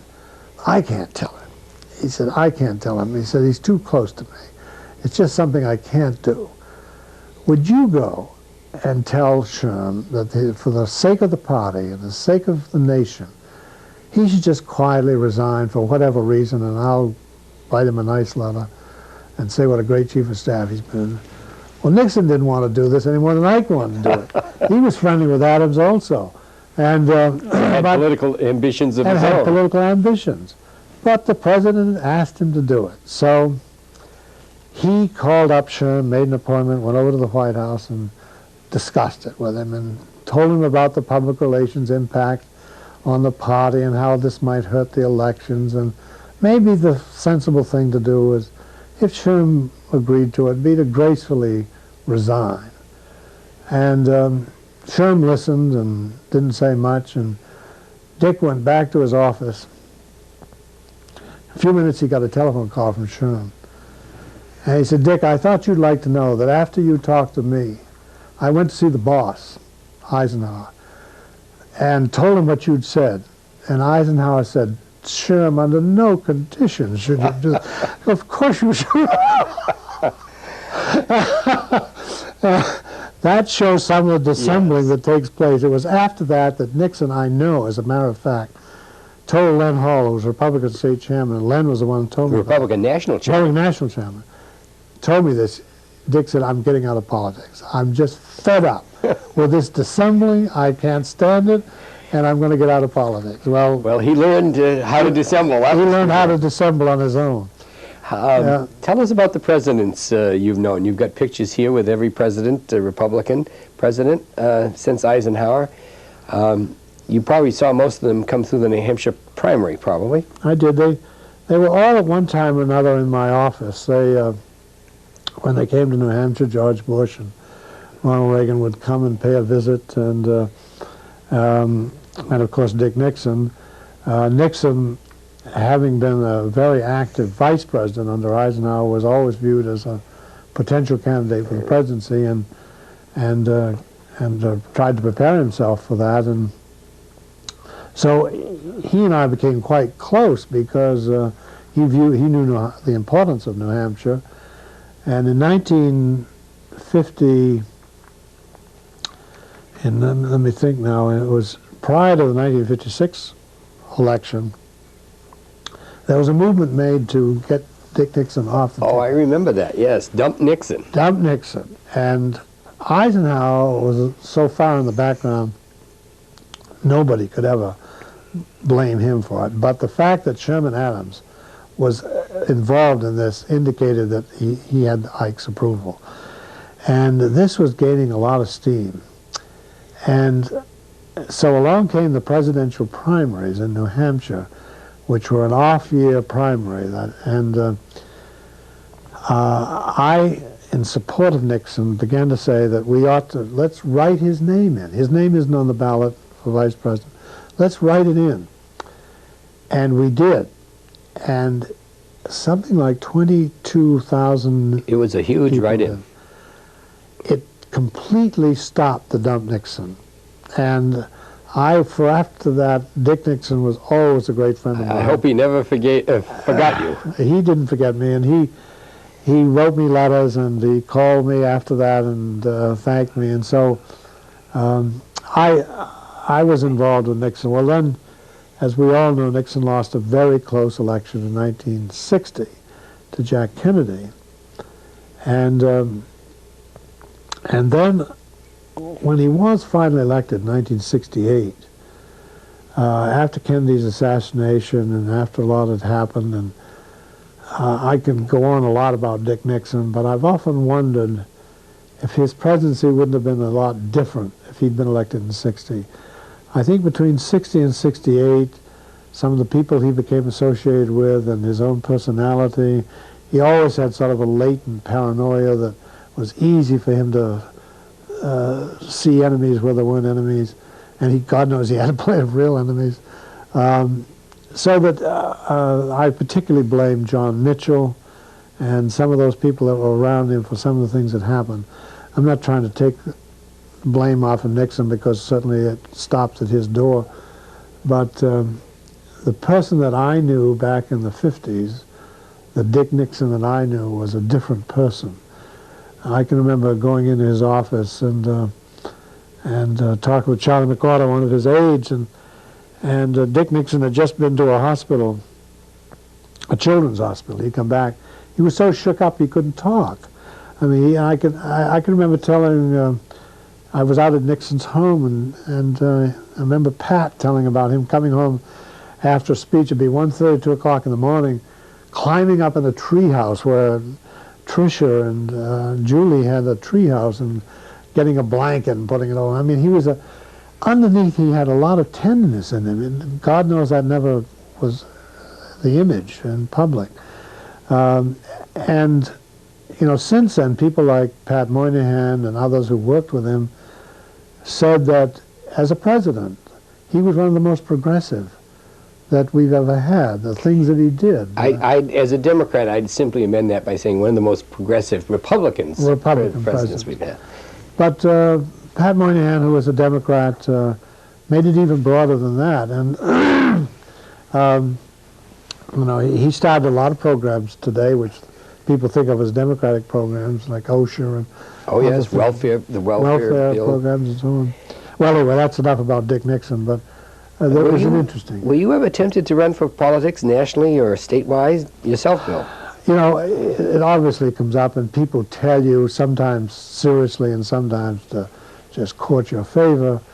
And it's always wise to be very suspect about people who want you to run. But I was tempted to run when Chester Merrow, who was our congressman in this first district, stepped down.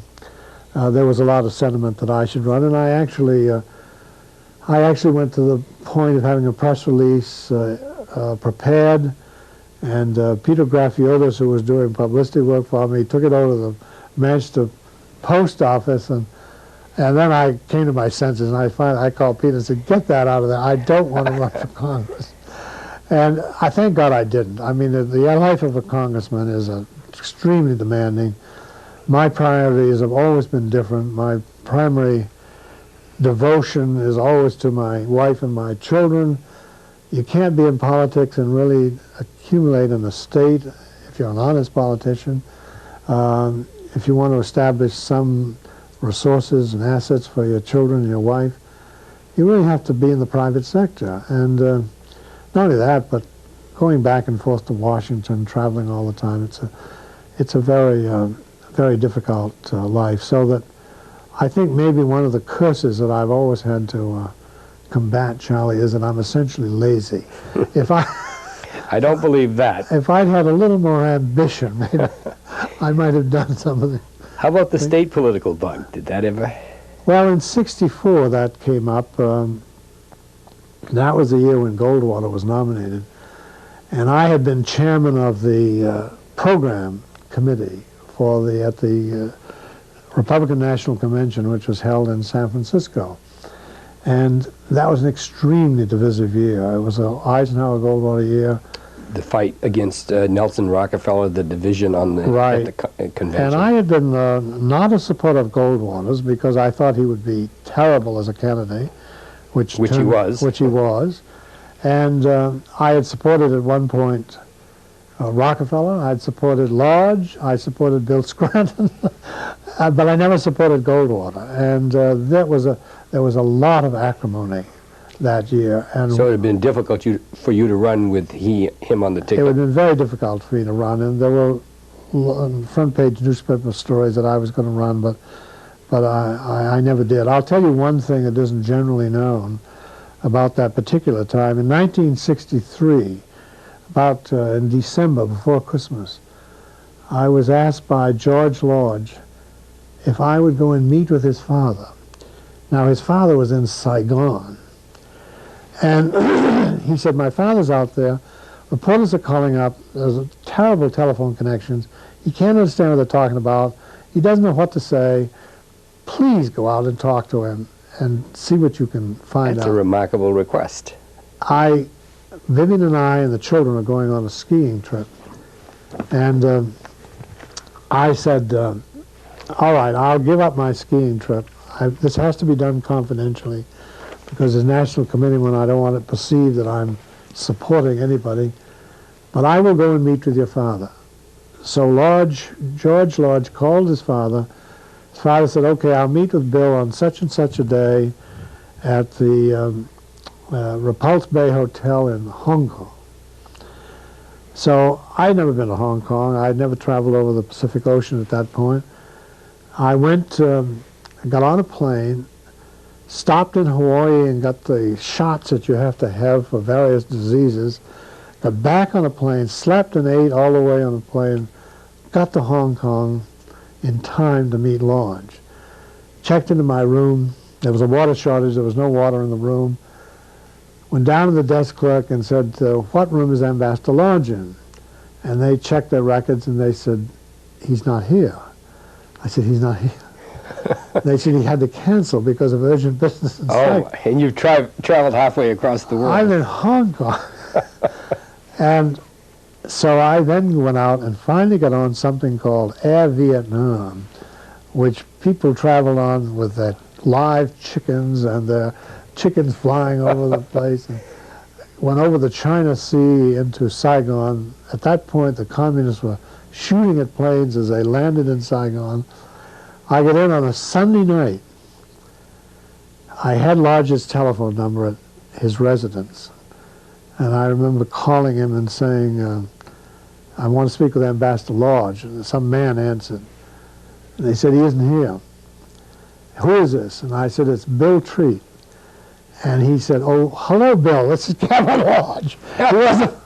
He wasn't about to acknowledge to anybody that he was at home. Well, as a result of that, I spent the day with Lodge, flew around the world, went back to London, spent a day in London with a typewriter, typed up my report, and 9 days from the day I left, I was back in Boston. So I'd gone around the world and met with Lodge. And these are sort of the exciting things that you do. And while I was at the United Nations, which we haven't gotten into yet. Let's talk about that, because your last career is been through and taken some time on your the multitude of careers that you've expressed an interest in, more than expressed an interest, actually practiced in and have done in your life. I want to end with the one that I know has brought a lot of joy to you, a lot of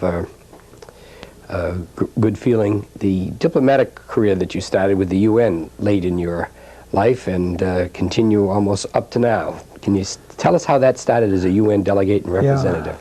You know, it's a curious coincidence. I'd always loved the thought of the diplomatic world. I remember when I applied for college, they asked you to put down the man in the world that you most admire.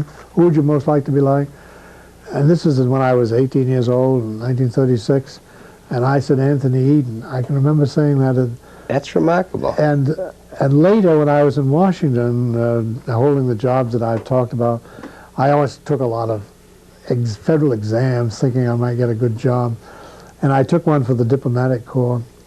And much to my amazement, a few weeks later, I got a telegram saying, you've been appointed a vice consul, and you're to report to Washington, and you're going to be stationed in North Africa, and so on and so on.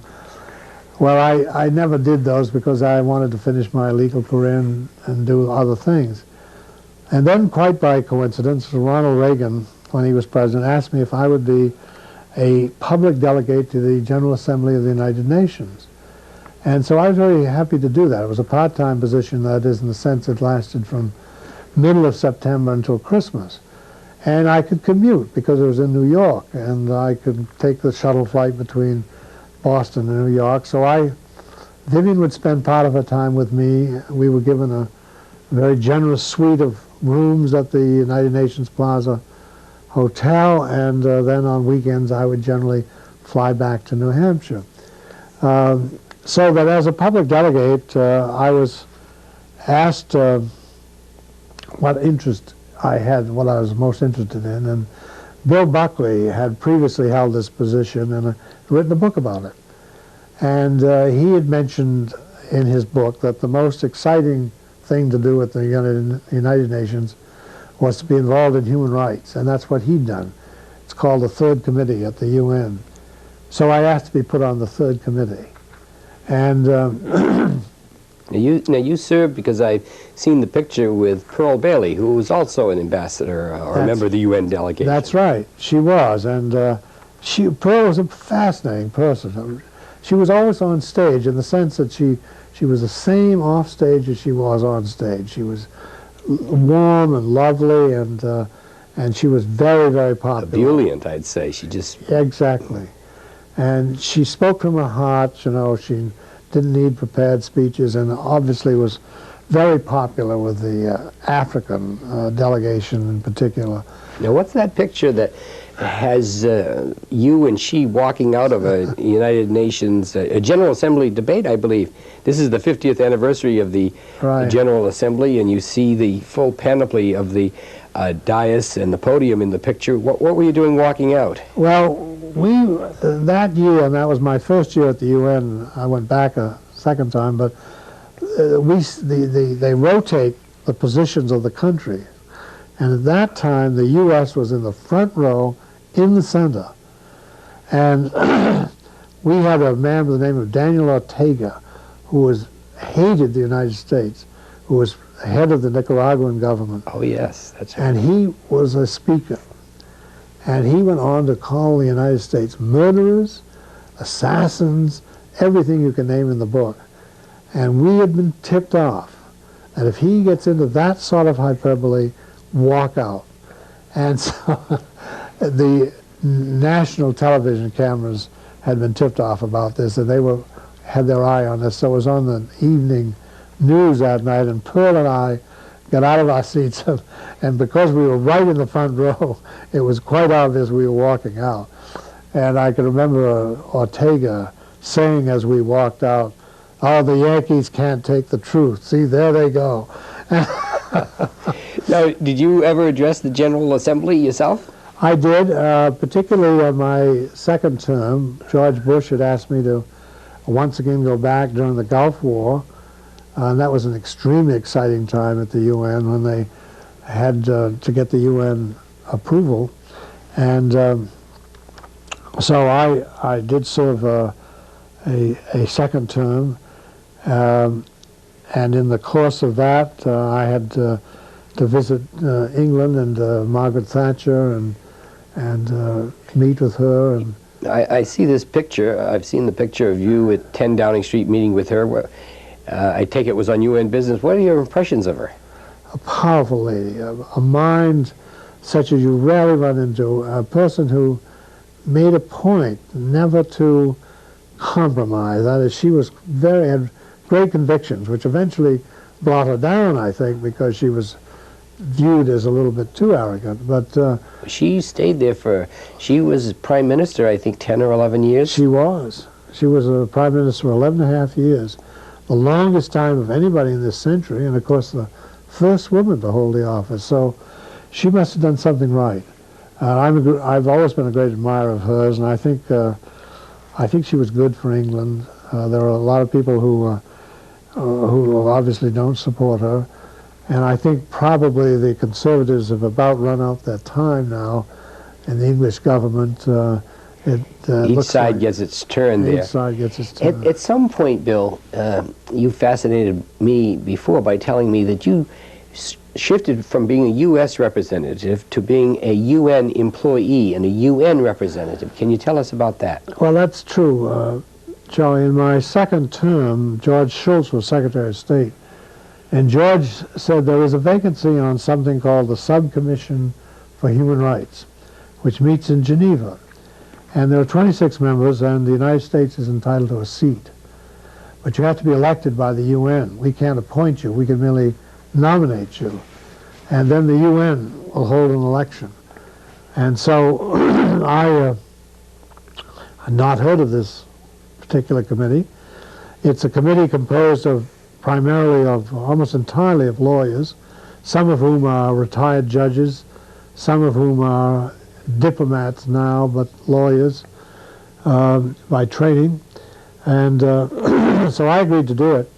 And I served for a 4-year term. It's a 4-year term you have as the United States delegate there. And where did they meet, Bill? in Geneva, Switzerland. And then Did you and Vivian have to take up residence there? We did. We had to take up residence. We were paid a per diem amount in Swiss francs that was just about covered 50% of our expenses. So it was a fairly expensive job. But it was a fascinating job because we met people from all over the world. We learned more about international relations. And as a result of that, we probably don't have time to go into it now, but I was asked to go to Indonesia because they were having a problem there in an island called East Timor. Oh, yes. And so Vivian and I took a trip to East Timor, and this was a fascinating experience. But I should mention before we conclude this, but in my, I was asked in my second year to write a what's called a third optional protocol to the Covenant on Civil and Political Rights. That's, in layman's language, is really an amendment to an existing document that covers civil and political rights.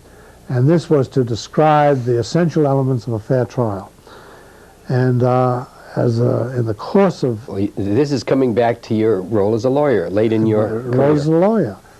And as a result of that, I asked, for political reasons, I said, I want somebody from the communist world as a co-sponsor, because you really needed this to have political clout.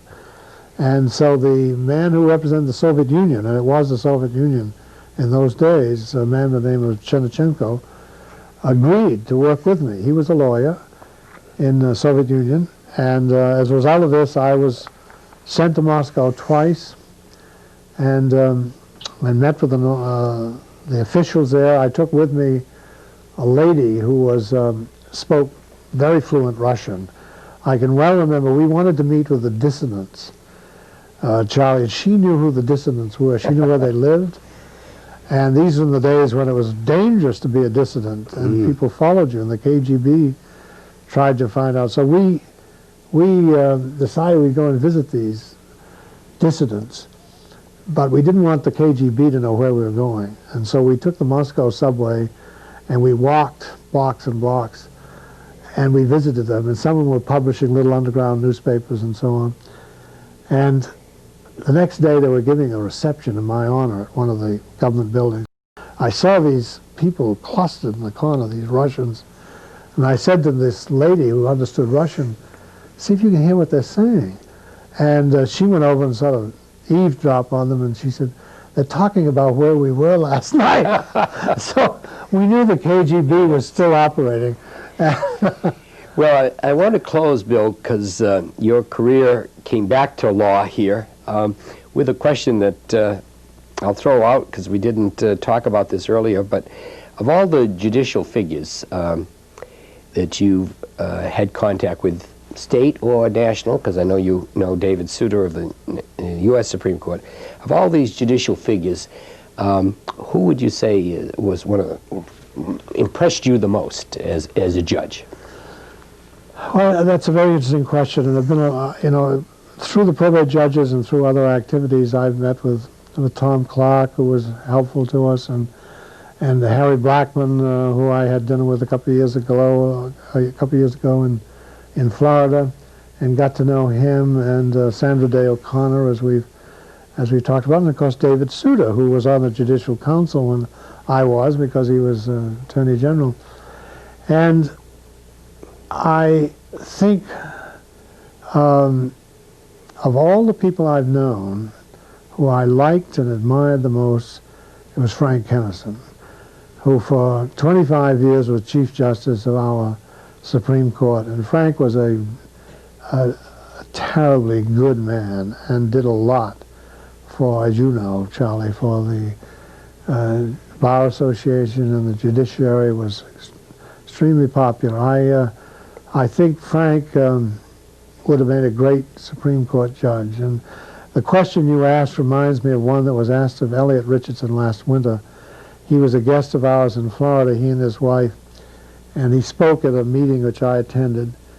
And Elliot, as you know, had been Attorney General. He had been ambassador of the Court of St. James. He'd held half a dozen important offices in Washington, Lieutenant Governor of Massachusetts. And somebody said, of all the important people that you've known in your life, who impressed you the most? And he said, that's easy. Learned Hand. He said, I started out my career as a clerk for Learned Hand. Yes, he was a clerk, and it stayed with him all his life. Eh? And so Frank Kennison, I never knew Learned Hand, but Frank Kennison is my Learned Hand, I think, that I admired Frank enormously. A towering figure in New Hampshire judicial. Do you know whether he was ever considered for the U.S. Supreme Court in your political context? The only thing that I know was that we had a vacancy on the tax court when I was Republican state chairman. I heard about it and talked to some people, and they said, oh, Kennison sounds like he'd be a good one. And I went to him, but that wasn't anything he would be interested in. But he would, because he never served on a trial court. He was appointed directly to the Supreme Court. True, but he came from an AG's background. Warren never served in a trial court. He came from an AG's background and a governor. So, I think part of it was there weren't a lot of openings there for a while. But I've always thought that Frank Kennison would have made would have cut a national figure on the U.S. Supreme Court. His thinking, his broadness of vision was so important. You've had experiences with a lot of the members of the judiciary and other lawyers. I've always thought, Charlie, that it's wonderful to have a lawyer who's got a great intellect, knows all the cases. But between a lawyer with a great intellect and a lawyer with a good temperament, I'd rather have the lawyer with a good temperament anytime. And Frank, I think, had both. I think he had the intellectual power and he had the temperament.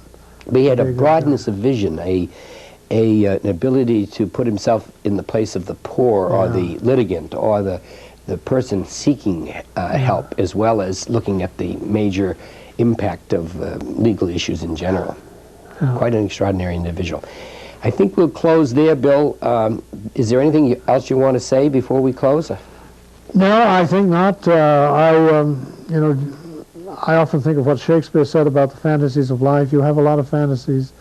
I'm sure I fantasized as a kid about being a lawyer and subsequently watched people in court and thought what a wonderful thing this would be. It wasn't quite what I expected, but it was very rewarding, and I think all of the things that the law leads into makes for a varied and interesting life, and I know you've had that experience as others have, and I guess on top of that, I've also, as I look back on it, essentially been primarily a family man, where my first principles are, and I think that those things have dominated the decisions that I've had to make as my career went along. Thank you very much, Bill Treat.